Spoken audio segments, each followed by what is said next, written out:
Hello everyone, আজকে আমরা চলে যাচ্ছি আমাদের ফেমাস বাজার, যেটা শুক্র বাজার নামে পরিচিত। মানে প্রত্যেক শুক্রবারে এই বাজারটা বসে।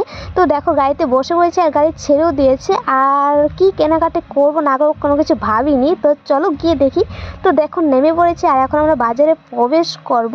তো আমরা ফার্স্টেই চলে গিয়েছিলাম জুতোর দোকানে। আমার বান্ধবী নাকি জুতো কিনবে, তো চলো গিয়ে দেখি যে ও কী জুতো কেনে। তবে এখান থেকে ওর একটা জুতোও পছন্দ হয়নি। আরে কোনো ব্যাপার না, সামনে আরও দোকান আছে, চলো আমরা ঘুরে দেখি। তারপর দেখি আরে দাদু তো পুরো সিফটি পিনের ড্রেস পরে আছে, দেখতেই পাচ্ছ। যাই হোক, আর বাজারে এত গরম কি বলবো, তাই একটু ফাঁকা জায়গায় এসে আমরা দাঁড়িয়েছিলাম, হাওয়া খাচ্ছিলাম। আমার বান্ধবী তো পুরো মাথা ঘুরিয়ে পড়ে যাবে এরকম অবস্থা। তো সারা বাজার ঘুরে আমাদের কোনো ড্রেসই পছন্দ হয়নি। অবশেষে দুটো জিনিস পছন্দ হয়েছে, ও দুটো নিয়েছি।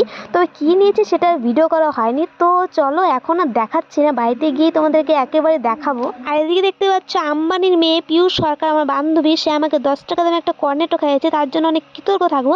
সো আজকের ভিডিওটা এখানে সমাপ্তি করছি। যদি ভালো লাগে